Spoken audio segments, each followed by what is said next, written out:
Baghdad के एक दरवेश आलिम थे, तो वो जब भी नमाज पढ़ाते ना तो किसी ताजर की दो बीवियों के बारे में दुआ मांगते। नमाज पढ़ाते तो कहते अल्लाह उस ताजर की दो बीवियों को अपनी खास रहमतें अता फरमा। एक दिन लोग उनके गिर्द इकट्ठे हो गए, कहने लगे बाबा जी बताएं तो सही वो बीवियां कौन थी जिनके लिए आप दुआ मांगते। तो फरमाने लगे मेरे शहर का एक ताजर था, बहुत बड़ा ताजर था, मालदार था पर बे औलाद था।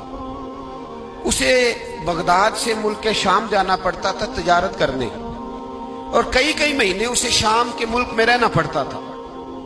उसने इस तरह किया कि वहां भी एक शादी कर ली। अब वो वहां कुछ ज्यादा वक्त गुजारने लगा, मालदार आदमी था, बीवी को मकान भी लेके दे दिया।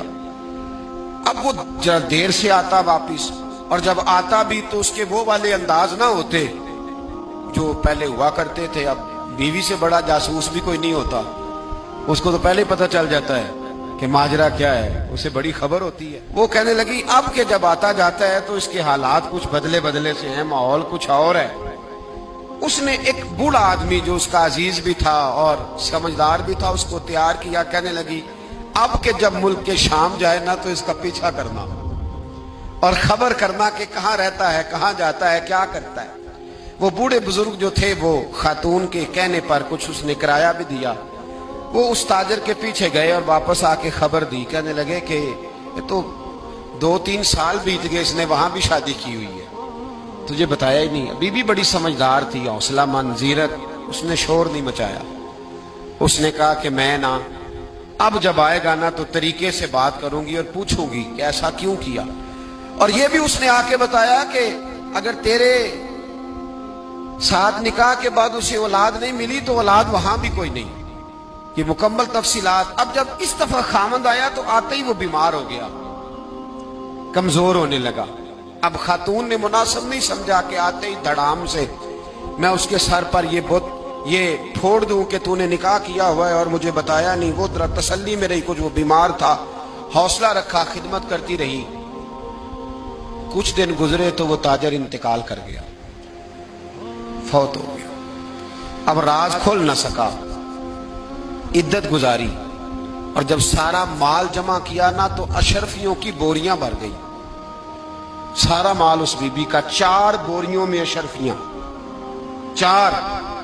यहां तो पेट का दोज़ख है, माज़ अल्लाह भरता ही नहीं। हल मिन मजीद, हल मिन मजीद। वो जो कहते थे ना कि बस बाहर चला जाऊं और बाहर मैं कुछ थोड़े से पैसे कमा के 2-3 साल में लौट आऊंगा, फिर यहां आके कोई कारोबार करूंगा, वो गए हैं तो वापिस नहीं आए। वो जो कहते थे ना बस मैंने इतना सा कारोबार करना है कि मकान बन जाए, उन्होंने 4 मकान भी बना लिए हैं, लेकिन बरेक हल में मजीद की दौड़ है।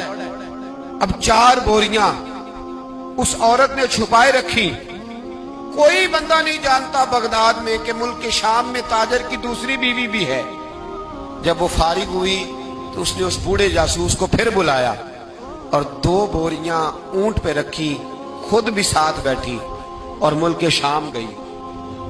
अल्लाह अकबर। वो बुजुर्ग कहते हैं मैं ऐसे ही नहीं दुआ करता। उसको जाके कहने लगी मैं अकेली वारिस नहीं हूं, आधे की वारिस तू भी है। मैं अकेली वारिस नहीं, ये तकसीम विरासत है, आधी की वारिस तू भी है। तो रख अपने पैसे, मुझे पता है उसने निकाह किया था पर मुझे बताया नहीं था, तो रख अपने पैसे, मैं तुझे दे रही हूं, आधे तेरे हैं आधे मेरे हैं। उसने नजर उठाई तो रो पड़ी, कहने लगी नहीं अब ये सारे तेरे ही हैं। अगर तू अल्लाह से डरती है तो मैं भी रब से डरती हूँ।